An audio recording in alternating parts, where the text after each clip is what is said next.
It's a YouTube show full of fun facts you need to know. Carl rings the bell and the members show to the GMP morning show. Featured guests will come and they will blow your mind. The audience will do so in kind. A little vanity mixed with some insanity on the morning show with GMP.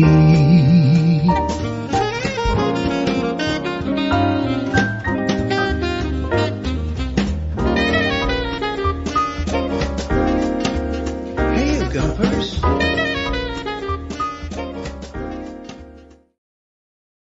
Hola, bon dia, alegria. Munson here with the Good Morning Portugal show, a live stream and podcast. How are you this morning?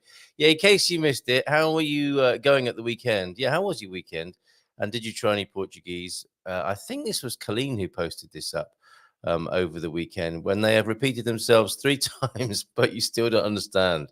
So you just say yes and smile. That's what a Portuguese person sees. And you're pretending to understand. They know. We're going to be talking about the Portuguese Francesina. That's our treat of the week. And our point of interest of the week is Serra da Estrela. Not a town, not a city, but a national park, an area, a fabulous and amazing part of Portugal. That is our chosen, as you'd have seen there. If you couldn't quite work out where it was, where the big boulder was and the twisty roads driven at high speed by Colin Ross Jones. That was the Serra da Estrela mountain range, the highest on the Portuguese mainland, not the highest of all of Portugal, of course, but the highest here in continental Portugal. Yeah, how was your weekend? Do let me know. Do let us know, the Gumper community here who are ready. And thanks to Michael. You'll have seen the credits, the acknowledgements, the thanks, the grateful thanks to those who support the show now embodied, integrated into the opening sequence there, which changes, you see. For those of you who thought he'll never keep it up, a second week of new titles. At least we're into a second week. Let's see how it goes for next week. And you'll see there that Michael and Brian have joined us in the last week as supporters. So thank you very much, gentlemen, for your support there. And talking of grateful support, James, who's with us every Monday. What a sterling effort. Let's welcome him now. He is immortalizing his involvement with the Good Morning Portugal show and being here in Portugal on the Old Guy in Europe YouTube channel. And forgive me, I have been, every time now that I hear Old Guy in Europe, I go straight to OG in Europe. And this is what actually goes through my mind. The OG. I don't know if that has that occurred to anyone else, or is it just me? Let's play his theme tune and bring him on after this.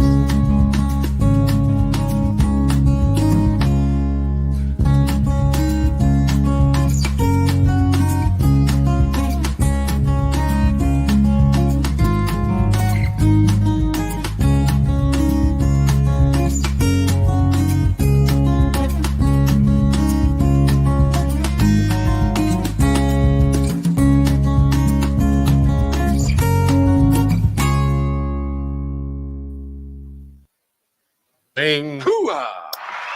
There he is. The original gangster of mindful migration, you might say.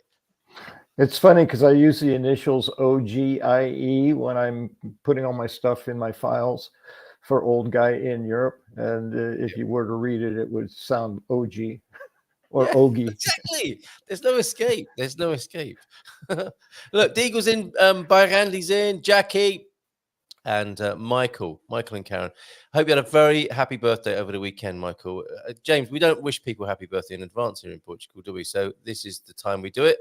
If we're not live on air on the day of your birthday, we'll wish you happy birthday, many happy returns. Parabéns a você at our soonest opportunity, which is this morning, Michael. So I hope you had a fantastic time. As far as I know, there's nothing wrong with doing it late. So yeah, well, we haven't had a memo. We haven't had a memo yet, have we, from the Portuguese Prime Minister or President about that, or Filomena? No.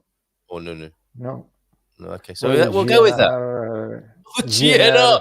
We haven't been fined yet by Finanças. So, tudo bem? Como estás? How are you? Muito bem, obrigado. Muito bem, muito bem. Contigo. Muito bem, também amazing party. Talking of birthdays, Lee's birthday party was on Saturday, so went up to Carl Hyde's garden. It should be a national monument or a point of interest, Carl Hyde's garden, where he hosted the most fabulous birthday party for Lee. Had a lovely time.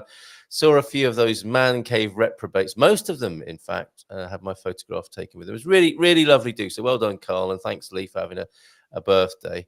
It's great, isn't it, that people have birthdays and then throw the doors open and have a big old knees up. It was great, really, really good fun. So, and then a quieter day here at home, doing a few things yesterday. And I'm discovering the joys of having a dishwasher, James. I imagine you, as an American, you've grown up with a dishwasher. You've never known anything but having a dishwasher, right? His name is James. Oh, I see. You don't have a machine, Well, I do. I mean, not in my current state. I've had dishwashers almost everywhere I live. It just, especially in the last 20 years or so, where I'm on my own, it would take me a week to fill up a dishwasher, and I'm not going to run the whole thing for 4 dishes. So I just do them every day until the big day comes. Although I did see a product on Facebook that got my attention. It's like a little, it's about, I don't know, this big, and it's for washing 3 or 4 plates and 3 or 4, 2 or 3 forks and knives and a couple of cups. It's designed to be a dishwasher for just a few things. I said, oh, okay, well, that might be more energy efficient and easier than doing it myself. I don't know. And you saw that here in Portugal? No, I saw it on Facebook. Okay. Just somehow they knew that I call myself a dishwasher. I don't know. Well, you're going to get loads more now. I bought some new shoes late Saturday night. Well, that's one of the wonderful things about going to the big city. I came back via the Almada Forum. I got myself some Merrell trainers that were deeply discounted. But now I'm getting trainer ads. Even on Rumble. I mean, the technology is terrifying, isn't it? But yeah, it goes into the system, and that's it. Yeah. If you have a store card, they've got everything you've ever bought. And yes, I don't know who they sell the information to, if they do, but yeah, I bet they do. Yeah, incredible, isn't it? And then soon it will be, it'll be hearing you think. And good luck. Maybe when it goes into your mind, that will actually blow the system up. It could very well, or at least confuse the system. The system just go, what? Like, get me out of here. Get out of here. Get out of here. Reverse. This is no good. Yeah. Yes. Well, I got to say, I just looked up out my window and I see wind blowing and mist going diagonally across the sky, and it's like, September. Gosh, this feels like December or something. It's really winter. It's been a very interesting summer. Yeah, the trampoline outside is covered in water, as is the table tennis table. It is the winter switch has been flicked. It's September, and that's it. That's your lot. I don't know. Yeah, I think it may have been flipped around June 30th or something. That's true. Just on and off. I mean, it's been sunny and clear as well. We've had those days, but it's been an unusually, for me, and this being my 3rd summer now here, this was definitely the exception to the previous 2. It's been cooler and wetter and more like fall or spring, on and off, cold, wet, sunny, and warm. And of course, we all want to say, oh, how unusual. And probably not really. It's probably a trend in temperature and climate changes. Oh, climate change. I've heard that phrase somewhere before. So, this may be the new norm. We don't know. Maybe it'll go back to the way it was for the next few years. And then, I mean, even the weather apps don't know what's going on with the weather. So it's very, I mean, it is very changeable, isn't it? I mean, in terms of climate change, climate changeability is certainly something I feel we're experiencing. And I don't know if it's something to do with the frailty and unreliability of the human mind, because I have had 1 or 2 conversations about how when you were a kid in the summer holidays that went on for 3 years, Yes. And by the end of it, you were wishing to go back to school, at least for a week, and then you wish it was the summer holidays again. But there did seem to be long blocks of particular kinds of weather. And I don't know if that's a sort of nostalgic, romantic. My kids, they're only young and they talk about nostalgia, but I guess it's all relative, isn't it? You know what? I remember being two Way years ago. back when, a year Yes. ago. But do you think that's, I mean, do you have those same memories of long blocks of continuous weather from your childhood? Yeah, more or less. And I mean, now that you're saying it, it's like, well, is it accurate or not? I think it's pretty accurate. My memory of the weather when I was growing up, the weather was fairly constant where I grew up. So, the summer was pretty much blue sky, sun, and warm, and got hotter in August. And the first week of school was always the hottest week of the month. I mean, the week of the year, inevitably hitting 3 digits in Fahrenheit. The first day of school, you're like, oh, God. Yes. So, and fairly consistently, not always, but yeah, fairly consistently.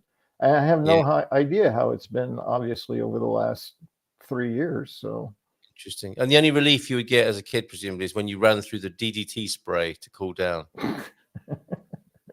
Happy the times. DDT, like the pesticide. Yeah, that's right. The farmer spraying the crops so that nothing birch any of the fruits or vegetables, and the kids could get cooled down at the same time as well. Yeah, well, there was Breathe it in. No farms near where I grew up. Yes. Oh, okay. We have a climate change skeptic with us. Don't believe in climate change. It's not scientifically proven. I think what we're talking about, regardless of whether we're going to get into a culture war this morning, probably not, is something's going on, though, isn't it? I mean, what's causing it is another debate we could have. But I think we can all agree, can't we, that it's changing and something is going on that's unusual at the moment. Rosa, good morning to you. I don't think we've seen you here before, but would you agree with that at least? And I don't know if you want to respond, James. Oh, well, my initial response was the climate is changing all the time. It's just a matter, how permanent is it? And science has demonstrated certain trends. It's very difficult to prove cause and effect. So that's where the big argument is, well, we see it's happening, but it's all humans' fault. No, this has happened throughout history. The climate changes. It does. It cycles through. So cause is going to be very difficult to prove. But it's not difficult to prove that we're putting all kinds of toxic fumes into the air and that we're polluting the water, and we're doing those things. That's very provable. And whether it's changing the climate permanently or not, it's like, it's not sustainable. It's going to have a negative impact somehow. Yes, yeah. And if we stopped doing some of those things, arguably, it might be quite a good idea. Because that's whether it's causing the climate to get warmer or not is irrelevant in my mind. I tend to believe that is. I see the trends, but people say, well, historically, if you do the same thing, say, okay, that's fine. But polluting the water is just not a good idea. No matter what it's doing to the environment, it will kill us. Poisoning the air is not a good idea. We can't survive, and it then has a chain of, a ripple effect on all the rest of the living things on the planet. So, and that's why we stopped running through the DDT as well, isn't it? Yes, yeah. Let's make some changes. Let's not put poison on the food we eat. That would be a really good idea. Yes. Things like that. Yeah, very good, very good. But I suspect that is not what you have been thinking about and not what you wanted to share with us this morning. No, actually, it's funny. It occurred to me when I mentioned the tiny dishwasher, and we got to talk. You asked us if I found that in Portugal. I said no, I saw it on Facebook. And then you got to talking about your shoes. It's like I was thinking, a dishwasher for shoes. That was exactly my thought. Although I thought, no, that wasn't really what I wanted to talk about. So I filed it away and something else jumped in there. But I was having a conversation with Hank the other day, and he and Connie are very dedicated to trying to do everything they can do to have a positive impact on Portugal, the culture of Portugal, the people of Portugal. So they're very mindful about their actions, very mindful about the kinds of activities they want to partake in, the kinds of things they want to support, things like that. So we got to talking about that a bit. And my first thought was, oh, I'm not really doing anything like that. I said, no, wait a minute. Yes. Because then I realized we got to talking about, like, I own a pair of shoes that are made in Portugal by a small independent Portuguese company with a few Portuguese people doing it, and they're made from hemp. So it's, and the rubber on the bottom is some kind of a algae rubber, so it's all sustainable. Yum. And it's local and it's Portuguese. Yeah, eat my shoes or smoke them, I don't know. But they're really good shoes. Yes. And I purchased a pair of trousers through Isto, which is also a Portuguese company, small, independent. I did. I haven't received them yet because they're so small and independent. It's like they have to make them when you order them, kind of a thing. I thought you were talking about they didn't have them in stock. Small, independent trousers. There you go. So, there's things like that, and donating to things that I'm interested in that are also in Portugal. Speia is I don't remember what the letters stand for, but it's a organization, a nonprofit dedicated to helping endangered birds and working in nature that way. And I said, oh yeah, those are things you do. So it's a different thing. Connie is really big on donating blood, which is a huge thing, especially apparently Lisboa is suffering a really large shortage of blood. They need donations. So she asked me to get that word out. And it's funny, I forgot about it. So, I'll try to do that on Good Morning Portugal if I remember. So it just came up. And something I found out that surprised me, because it's something that I have done in the past. I said, oh, Connie, I think that's a great idea. I'd like to get on board that idea. Apparently, and I don't know whether it's age 60 or age 65, but at one of those, definitely by age 65, Portugal doesn't let you donate blood anymore. Is that right? I said, well, I wonder what that's about. And I thought, well, it's probably because people get dizzy and fall over, so they don't want the liability. And I think that was more or less what it was. So, and there are other things like, okay, as in taking blood from elderly people is more challenging than it is from younger people. It's not the quality of the blood necessarily. No, it's that, apparently if your blood pressure is low, I don't know exactly what it is, but I imagine, the stereotypes are there for a reason. They don't apply to everyone. I consider myself healthy. I can't see that losing, half a liter of blood or however much they take is going to cause me to fall over. But apparently it has that impact on enough people. They said, no, we don't need to take the old folks' blood anymore. We'll leave it alone. Leave them alone. Apparently, if you have the colon cancer test, I forget what they call it. The probe. Well, here. That's what I call it. But the examination apparently an infinitesimal chance of contaminating blood from those within 6 months or something. Blood. So there's a lot of screening blood that you have to assess. Right, we're having a bit of a problem with your James. We're having a little bit of a problem with your signal. They say, okay. Yeah, I think I don't know if you heard me there. We're having a slight problem. You've frozen up on the screen, and your bit rate or whatever the technical term is not sounding great. James is breaking up and sounding tinny, not tiny, but tinny. But I think you're back now. You're back now. Huh? Yeah. Well, yeah. are you? Okay. Yeah, and I got to say that's the word, colonoscopy. Thank you. Yeah, my Wi-Fi basically sucks here, so sometimes I get a really good strong signal for a long period of time. Sometimes it goes in and out. Sometimes it's a weak signal. for one thing I know, when I do move to Espino, I'm going to make sure I have the best Wi-Fi I can get, because I'm just tired of having that happen. Yes. Well, But, we've been very lucky anyway, on I a think Monday I'm back morning. for a while. You are. You are. Yeah. Now, Well, and it usually is fine.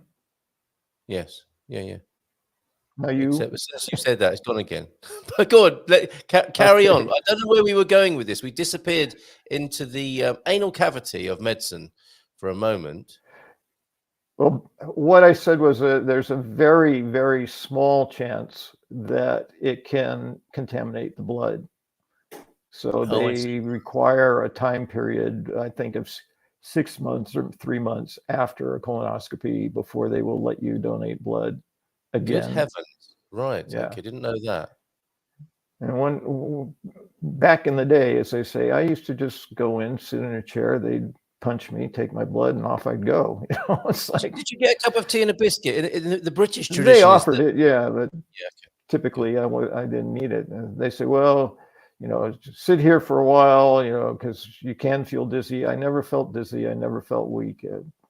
But anyway, I wasn't planning necessarily on talking about donating blood, although I think it's a great idea if you can. I was a bit disappointed to find out that I'm not legally allowed to anymore. But it takes one more thing off the list of things that I might do. Say, oh, I don't need to think about that one anymore. That was the general point, wasn't it? About giving back, and blood would be a pretty visceral way of doing that, wouldn't it? Yeah, and I'm again, the mindful piece is it occurred to me, mindful immigration and mindful consumerism, both generally for the planet and locally for the country. What can I do to have the most positive impact on my environment locally and worldwide? And I think that's a great question to ask and seek the answers for. I have often said, you know, treat the planet like you treat your home. Well, maybe not for everyone, but you know, or your body is just like, take care of it. It's not infinite resources. I can see how early humans thought it was because it's so huge. That's right. Yes, look at all that stuff. Yes, and the consequence loop, the karma, was not so easily discernible, I think. Yes, but you can't do. I used to say to Challenge Day, when they were starting to grow very fast and they had certain ways of doing things, I said, what works for 3 is not going to work for 300 as a company, right? So you can do it this way where there's 3 of you, it works fine. But you got to start training people. You got to have routines and ways of doing things in order for it to run right. Well, the same thing is true with the planet. What worked for 300,000 isn't going to work for 8 billion. It's just not. We have to figure out what we're doing. And many people, to the credit of the humans who are doing that, are making every effort to reduce the negative impact they have on the planet and to contribute what they can to make it a better, cleaner, healthier, more pleasant place to be. Yes. And I say, good on you to them, which includes me. Yes, and it's a kind of Kennedy moment coming on, isn't there? Ask not what you can do for your new country. No, ask not what your new country can do for you. Ask what you can do for your new country. So I like that. Mm-hmm. And in that realm, we have Tig James, MBE, joining us in about 5 minutes to talk about the difference between citizenship and residency, which still confuses and confounds people. So she'll be. That's great. Yeah, because I saw an article from one of the groups on Facebook, one of the immigrant groups for Americans, and the policy is changing on how they verify people who are traveling, apparently fingerprints and any biometric ways of essentially stamping your passport. Okay. I'm going to say Tig will have something to say about that as well. Yeah, it talks about, you know, it was, the target group was Americans, but it did say anyone who's not part of the European Union and or Schengen, which is a whole other sort of confusing thing. Yeah. There's a sort of confusion that Tig loves to cut through. Yeah. So then for me, it's like, well, I'm a resident of Portugal, but I have a U.S. passport. So how, if a way, is that policy going to impact me? Yep. And eventually, I think you've indicated that you would like a citizenship here, right? Yeah, at some point, that's my goal. Well, you will be able to waft be able to what? You will be able to waft that new Portuguese passport in yeah. Nonchalantly. Well, and having the residency card helps if you're within the European Union, as far as I understand it, or within the Schengen region. That's the visa aspect of it. But I had it wrong, and Tig actually corrected my notion that with a residency card, a permanent residency card, that then you are free to live anywhere within the designation, probably the Schengen area, without having to, that would be a Schengen thing, without having to have limits on your time, 90-day limits, I think Tig's making notes to address all of these things. She is. She'll be with us to talk about that. Nice. Thank you. Yeah, and I think it's a good question for a lot of us, because there is confusion around that. Apparently, if I understood her correctly, that comes with that freedom to move and stay comes with citizenship. You have to be a citizen of a country that is in the Schengen in order to be able to move. You're making her work hard already. She's not even on the screen yet. So all of this, or shaking her, she's saying yes, that's true. Yeah, I hope I get it right. But anyway, she will correct us. I think there'll be the occasional "it depends" as well. Yes. True Portuguese. It depends. Style. Right, lovely to see that Jackie will be having breakfast in Coimbra this time next week. That's great news. Will you be having a Francesina? Because I believe that having a Francesina is part of the citizenship test. Tig will clear that up as well. And I've got a little clip here. Have you been to, so first of all, I'm taking it you don't have an electric BMW, which is our car of the week. And we have a lovely property from Carl Hyde, which is on our homepage. The point of interest is the Serra da Estrela mountain range. Have you been there, James? I don't think you have you? Yeah. Not yet. Okay, it's a part of my future travel plans. And Francesina, with or without chips, sir, or not at all? Just in terms of volume of food, I don't. Yes. I have had a Francesina, yes. But I don't. I think it was when I was new here, and I got it frozen, and said, "I'll give this. This looks interesting. I'll give this a try." And it was okay, yes. But I haven't had like a restaurant made or a homemade. So I think anyone who's had a Francesina and says it was okay hasn't really had a Francesina, I would say.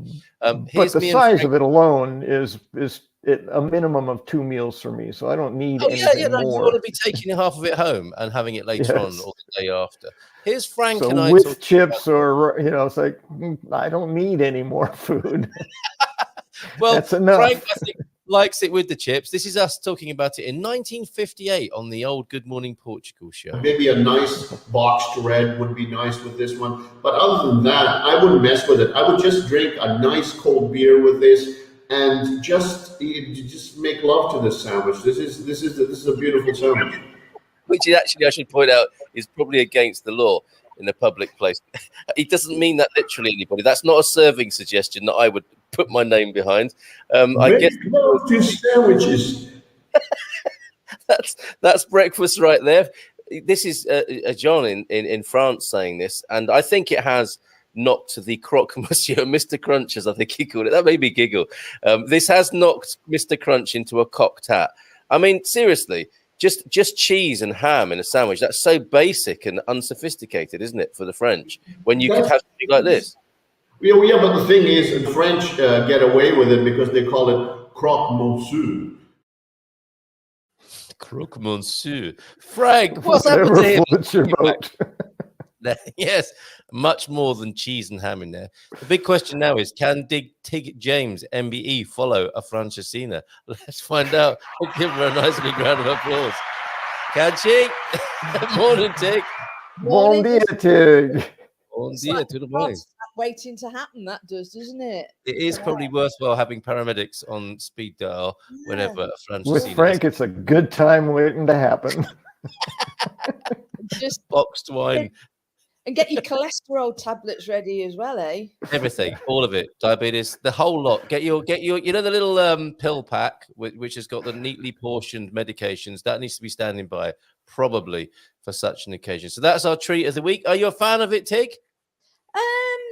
Never had one. What? This is a shocker. This is a shocker. You know, you think you might be on, you know, in certain government offices. Be careful, call the manager if this woman approaches. This, not only that, but she hasn't had a Francisina to be added as a footnote to your government file as well. Come on, Tig, let's put that right. That might be on the new freedom of movement policies. So you have to show you've consumed a Francisina to move around with your passport. It should be part of citizenship. Yep. Look, you should have all of these, right? A dorada down. I mean, I'm sure you've had a dorada or a sea bass down there. Maybe a bit of migas on the side, choco frito, pastel de bologna. That was last week's treat, of course. Caldeirada of Paja. There's fish stew, maybe not. Leitan of Barada. By Randy's in, he'll have had that. Of a smaller shop in Aveiro. Queijo de Serra, which takes us to the Serra de Estrela mountain range, which we have this week as our point of interest. And a feijoada in Trás-os-Montes, as well as the blood chicken, which I think that would probably have people self-excluding from citizenship if you had to tick all of these boxes. But Francisina should be on there, Tig, shouldn't it? Absolutely. I mean, I've had the blood chicken. Have you? Did you like that? No, not very much. At least you tried it. At least you tried it. And that's what I do. I will try. I'll try most things. I can honestly say the only thing I haven't deliberately made, I deliberately made a decision not to do, and it was because I just at the time we were rushed, and it was anyway.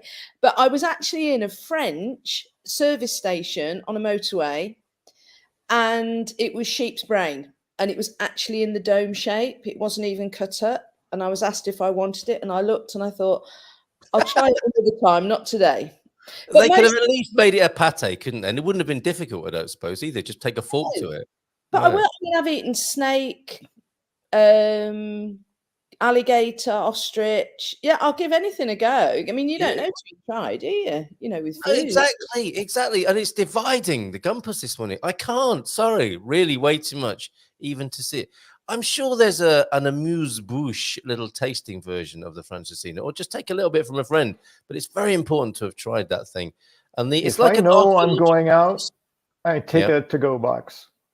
Of course. If I'm going out, take a to-go box with me. Yes, another environmental tick for you there. No food waste here. Thank you very much. Just looks really greasy to me, and that puts me off. Well, the acid in the beer cuts through that, I think, in the beer sauce, and that's right, and that's Pete's recipe. I mean, Chef Ramsay and Jamie Oliver will be doffing their caps to you. All you need to do is spill beer on a croque monsieur and leave it overnight. It's a little bit more complicated than that. Well, what about the fried egg? And James, you need to get a frozen Francisina again, but put a fried egg on top. Maybe that's what was missing that took you over a new level. That would do it. It would. Bon dia Portugal from João Ernesto as well. The Squire popped in. Thank you, everybody, for being here this morning. And Algarve Laura Pontin. Also, we are in that situation where we could possibly apply for citizenship on date of application, but are miles off it from our date of the residence card. We have our A2 certificate. Could you just apply? First question as Tig hits the ground running there. No, you can't just apply. You have to have 5 years residency. If you're doing it under the residency route, have to have 5 years. I know somebody's application that was kicked out because they applied 2 days before 5 years. That's a little bit petty, isn't it? Just a tad, but rules is rules, though. They figured it would take 6 months just to get the application processed. I wasn't expecting it to be dealt with this quickly. Oh, that's right. No. So let's maybe go back to basics. Morning, Jim. Morning to you as well, Jim. Antonio F's in, who the only one, he's Portuguese, and the only one he hasn't had on the food map there was the Papas de Sarabulho. So I'll stick that up. It's nice to put up on the Portugal Club there, along, of course, with a lot of resources about Serra da Estrela, the mountain range, and the Francesina, and our car and our house of the week. When does the clock start? Okay, so yes, back to basics with this, please, Tig, if you will. First and foremost, people do get the two terms confused, don't they? They are used interchangeably by those who are not in the know, like yourself. Yeah, very, very much so. And I'm actually quite surprised at how many people do get confused, but it's a lot. Is that a euphemism for you can't believe how stupid people are? No, you don't have to answer that. You do not have to answer that, but go on, carry on. No, I just think, I mean, it's like anything. When you know something, you know it. And then you think, why doesn't somebody else know that? Oh, welcome to our world, James. Yeah, there's lots of things I don't know. I mean, give me a car engine and I'd go, oh, no. Yeah, I just know what you just have to know what you know and ask about everything else. The mechanic must feel like that, mustn't it? Mechanics, it's your carburetor. You know where the air comes in with the fuel, and you're going, what? Exactly. And then you have to do this. You have to do this face, don't you? This is what you think about learning a new language. There you go. That's the one. Yeah. Right, okay.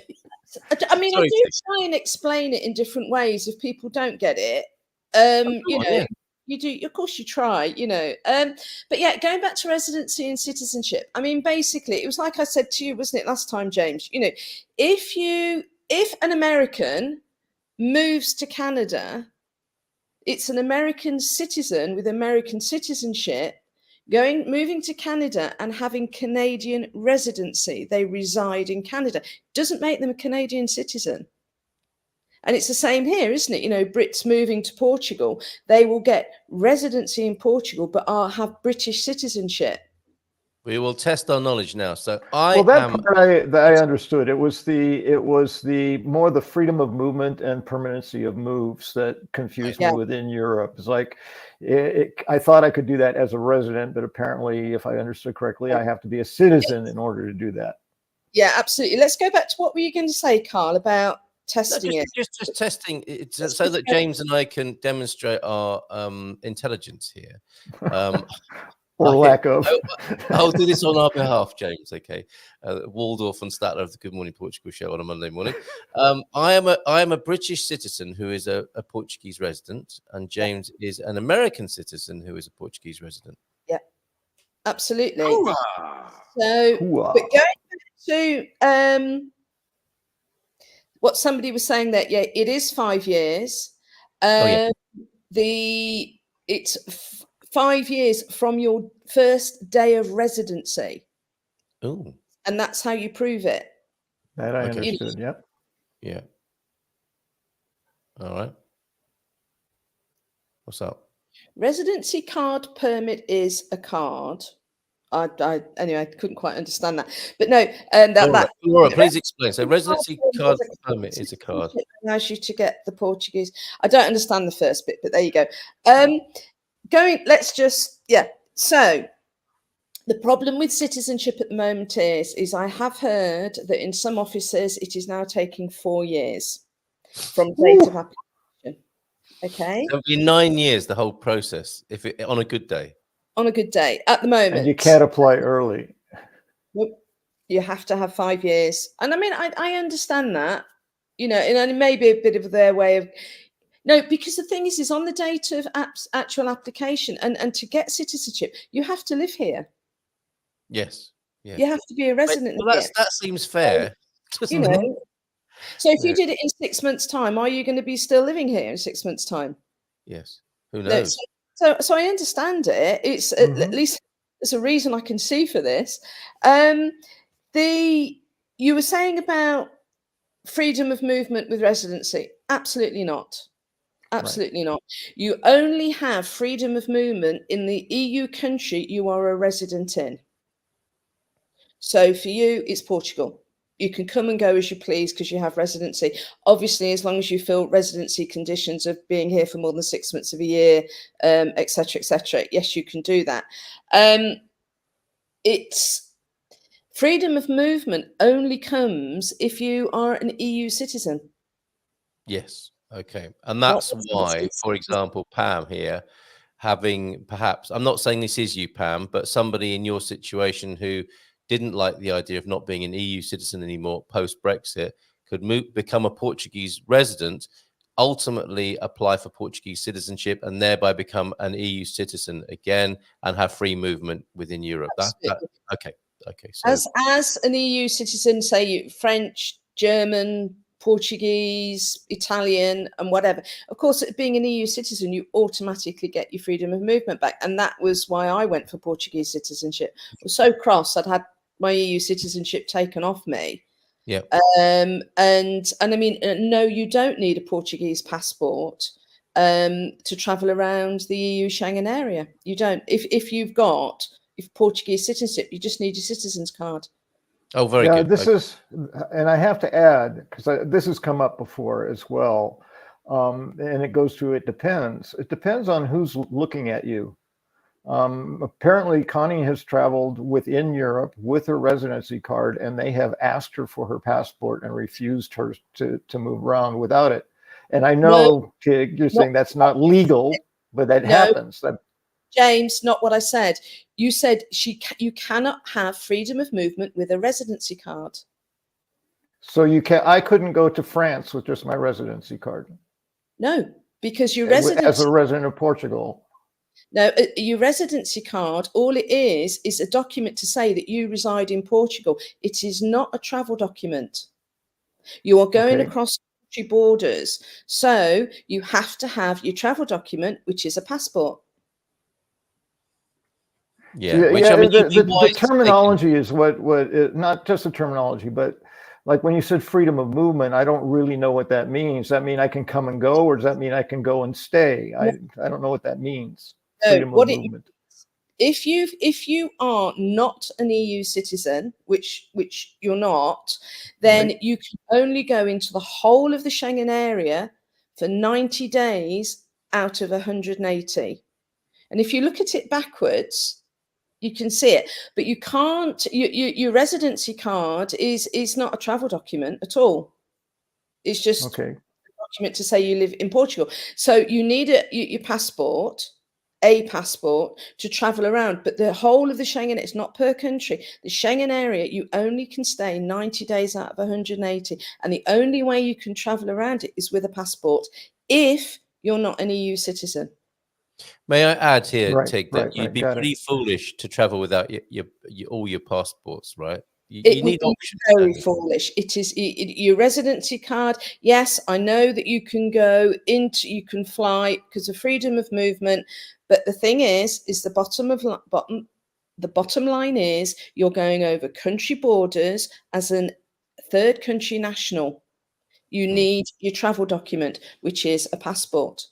So the limitations remain the same as they were as if I didn't have a residency card. I still have the 90 days to be within an area on my passport, and then I need to get out or go back to my country of origin. So if I'm a resident of Portugal, I need to go back to Portugal. Yes. It's only Portugal that you have residency in, that the EU member state that you have residency in, that you do not have to worry about the 90 days out of 180. But any other countries, Schengen, and it's like I say, people think that they can do 90 days in each country. That has never been the case. No. Never. No. So no, if you're traveling on your residency card, nope, you're taking a big risk. And James was beginning to make a good point there, I think, which is because, well, the basic point I thought he was making was there is the law and then there is what happens in daily life at border crossings. Now, just because one person got through with their residency card doesn't mean the law's changed. It just means that happened to be a piece of good luck for them, perhaps, on that day. So we're talking about the law here, aren't we, Tig, which is the best place. Absolutely. The objectivity is probably the best place to start. And yes, of course, there are grey areas and circumstances in which that doesn't always happen. But that's where we should be starting, I think, certainly when we're giving advice to people of this kind. One of the things that I have said countless times on British in Portugal is personal experience does not denote what you should do. Exactly. That's life advice, isn't it? Absolutely. And the amount of people that have said, oh, well, I got stopped by the police and I didn't need my passport. Well, that's fine. But as a foreigner, but, you know, certainly in the Algarve, you will get stopped and asked for your passport and you will get fined. Yeah. Well, because they have a different experience of it, or they're sick of it or whatever. And yeah. And like somebody's just said, money. you know, I mean, you go to Faro Airport or Lisbon Airport and you fly to France. It's open borders. You can just go through. Doesn't mean you don't need a passport. You're crossing country borders. Of course you do. Yeah. Right. And it would be foolish, I think, to not travel with your passport would be asking for trouble. I mean, some people like that kind of thrill, don't they? But as Michael and Karen are saying here, we drove around Spain, France, and Switzerland, residents of Portugal, of course. The only time we needed our passports was to check into hotels. We always, and that's a standard sort of thing, isn't it? We always travel with our passports just in case. Something else I'd like to add into this conversation, given that we're talking about residency and passports. Gilda last Thursday evening had a question put to her about what happens if you lose your residency card, and she came up with two great bits of advice, Tig, which let's see whether you agree with these. The first is to make a copy of your residency documents and have them notarized, which gives them a certain standing and status, which can be quite useful. And the other thing is that you must report their loss or theft to the police, which is part of the whole application process for a new one. So I thought that was pretty good advice. Taking copies, generally speaking, is quite good advice, isn't it, of important documents? I've always said that to people. Always take copies of your residency documents, so you've got it there. And yeah, I mean, get a notarized copy. I mean, it works for passports. I don't see why it shouldn't work for residency cards, but not that I would advocate that, you know, but I don't know. You wouldn't advocate using a notarized copy of your passport instead of taking your passport? Yeah, just take your passport, right? That's the obvious. Oh, no, gosh, no, not across borders. No, if you lose it, you have something that shows what you had. No, only but no, across borders, do not take a notarized copy. That is just, they will just, it's in Portuguese. Yes. No, and it's not a document. It's not a travel document. It's not. Fair enough. No. Okay. And at least in the state of California, a notary means something different because they can't notarize a document. They can only notarize a signature. Oh, I see. You can notarize whatever you want, but you can't notarize the actual document. You can notarize a copy, isn't it? You know, when you're thinking, oh, a one world government would be fantastic with digital chips under the skin, then we wouldn't have any of these problems, would we? But anyway, sorry, go on, Tig. What else have we got to say about? I mean, you can get a notarized copies of things from the post office as well. Oh, really? Okay. And they are accepted as so you don't have to go to a lawyer. You can just walk into a post office. What, to have things notarized? To have a certified copy of your passport. I've done it.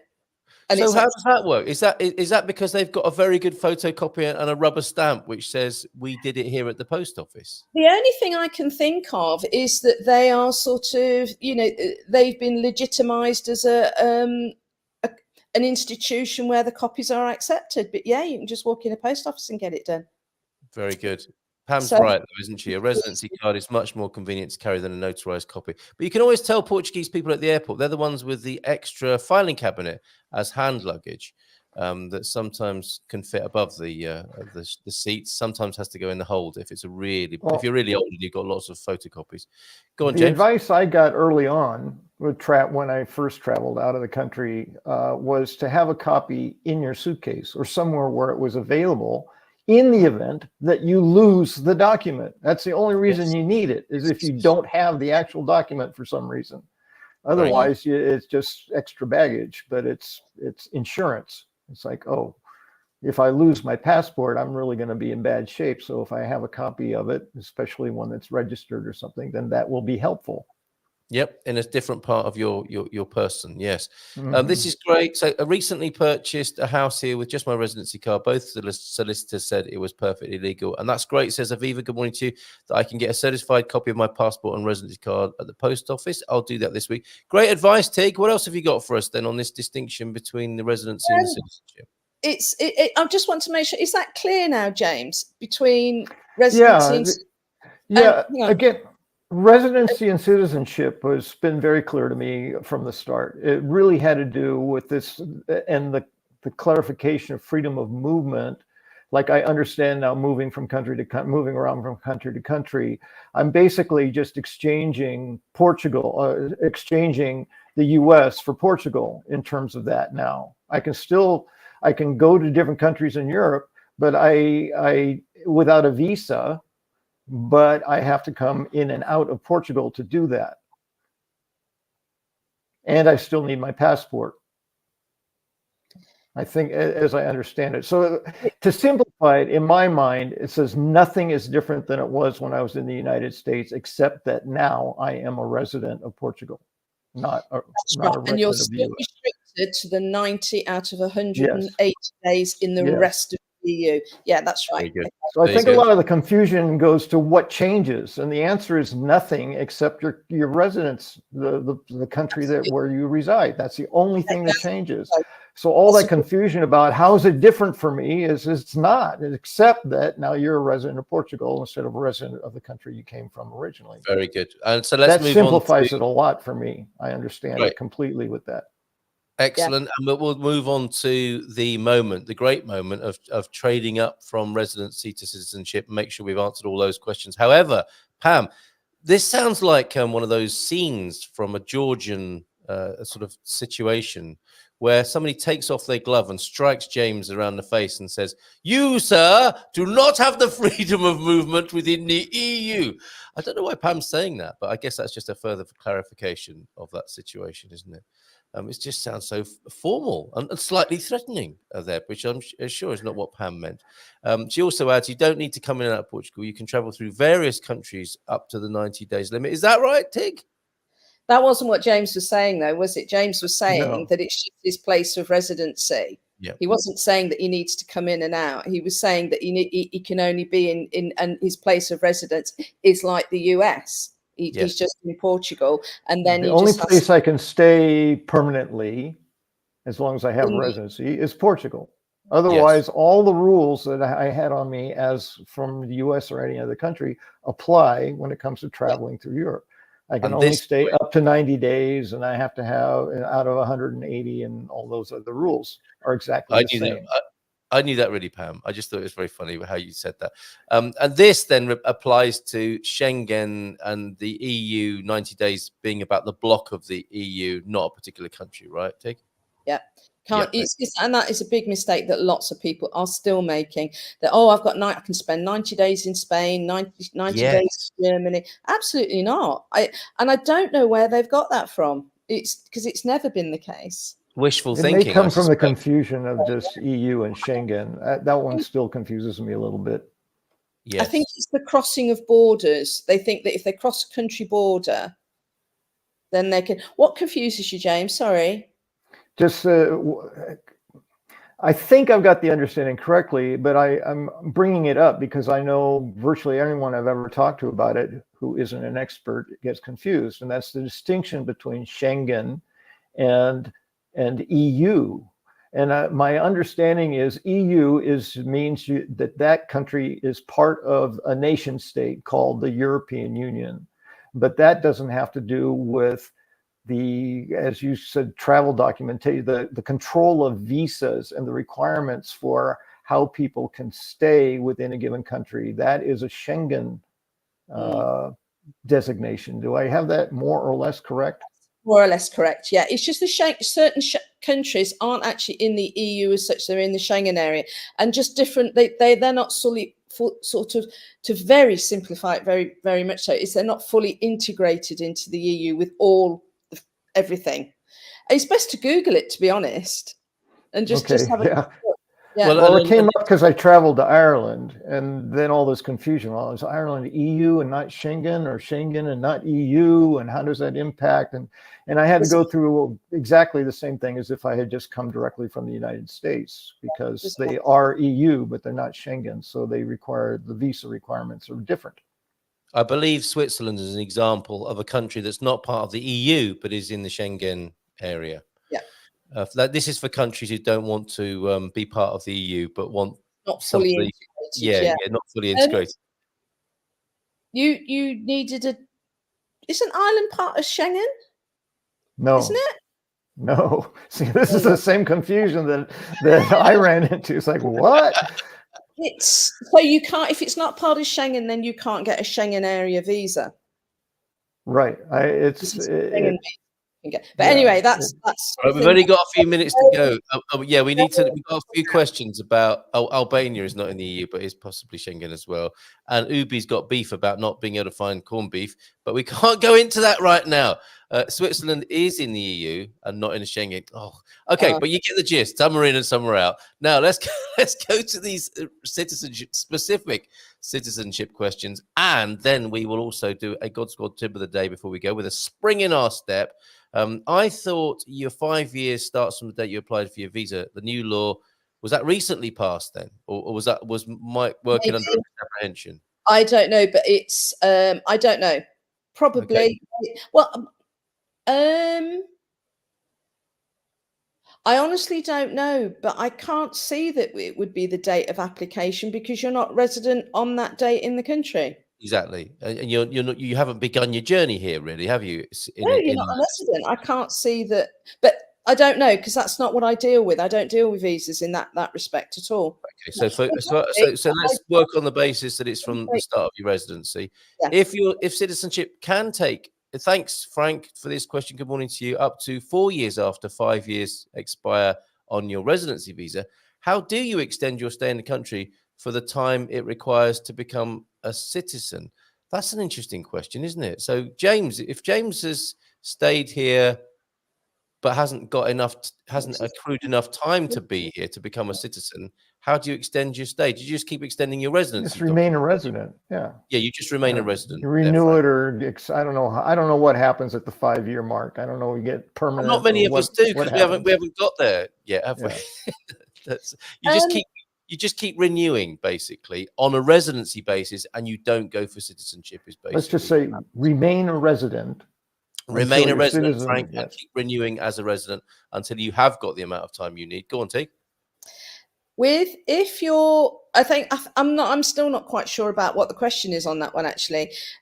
So if you have to be a resident in Portugal to apply for citizenship. So yes, and you can't, just because you've applied for citizenship doesn't mean you've got it. I think Frank's talking about something different, which is the amount. His concern was his residency expiring before he could become a citizen. Yeah, and it will only expire if you don't renew it, Frank. You need to. Yeah, that's what I'm saying. You just keep renewing, and the only way that it will expire is then you'll have done more than 5 years anyway. Yes, so there you go. Which is what your requirement is for citizenship. Those should overlap. Of course, what we haven't mentioned is you need the A2 language level to become a citizen as well. And you have to pay a little bit as well, and be prepared to wait and be very patient. For applying for citizenship, your date of residency starting in Portugal is the actual date showing on your residency card, correct? Yes. It's not the date you showed up in Portugal and started the waiting process for your SEF appointment. So I think this is what I'm saying. I mean, because always for everything that I've ever seen, it's the date of your residency started. And why would it be before if you're just applying? Right. Essentially, you're just a guest here until you become a resident. Hang on. It's first day. It's first day of residency, the date you got your application, the date you prove you lived here. It took us 2 years to get the. Now, you see, I know there is something about that if you're actually here, because it's taking so long for applications to be processed, I think this is where maybe the confusion has come. But if you're resident here and then you're waiting for your paperwork, you're still a resident here, aren't you? So it will be from the date that you are resident, but obviously you have to prove that. Yes. Yeah. Okay. I think it's like I say, this isn't particularly my area, but I do remember there was something about that, but obviously not your application from another country. That wouldn't make any sense. No. Frank, I think, the person whose area this is very specifically is Gilda. So join us for the Dream Team session to get a bit more on this, this coming Thursday evening at 9 o'clock. And Gilda has threatened to pop in on the Good Morning Portugal show from time to time as well, so maybe you can catch her here in this environment. Can I just answer the thing that James was first saying though, about how he felt that the people were saying that he felt that they felt that Americans were being targeted about giving fingerprints and whatever. It wasn't about targeting. I just an article I read that they were going to start requiring that. That's all I said. But yeah, anyway, but this is the EES system that's coming in November. Yes. Every single non-EU citizen will have to have their fingerprints and photographs taken. Yeah, so it isn't about Americans or anybody else. It's just everybody. Right.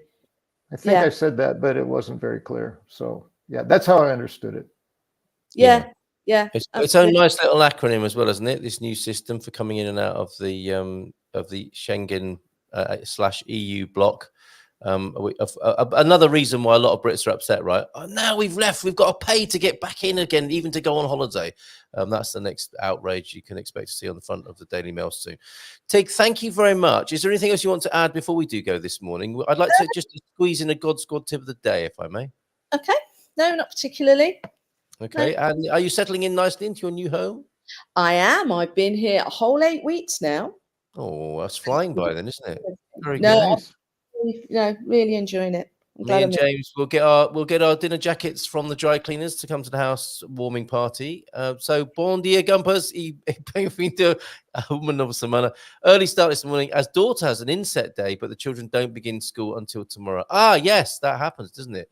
God's God tip of the day then. I've been struggling with consistency this summer for a number of reasons that we don't need to go into right now, but it should be easier from now through until the end of the year. I've managed to maintain my fitness though. However, more consistency would have seen it improve. That's the lesson for today. If you want to improve your strength, flexibility, and all-round mobility, no matter from what level, it will take time and consistency. Try setting little targets. Chunk it down. If you want to be less chunky, chunk it down. Do something every day, and you will soon see small improvements. Who doesn't like a small improvement and freedom of movement first thing in the morning? If you can just make a 1% difference each day by the end of a year, that's over 50%. That's some mathematics right there, or math, as you call it in America. Just think what a change that would make to your life. That's quite a nice note to end on, isn't it? Consistency. And I know that's a hallmark and character trait of both of you, Tig James and James Holley, this morning. So thank you both for being here. You're welcome. All right, My see you pleasure. again next month, Tig, and see you again next week. The OG from in Europe, from America. Change that cigarette to a cigar, will you? Okay, sorry. Okay, all right. Ciao, ciao. Totally agree with consistency and great discussion for a break. Ciao, ciao. Take care and bye for now.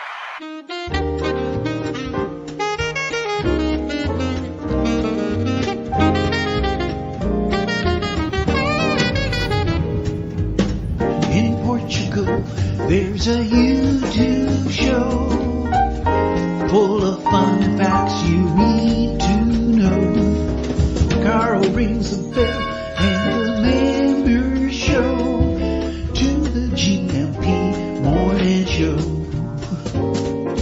Featured guests will come and they will blow your mind.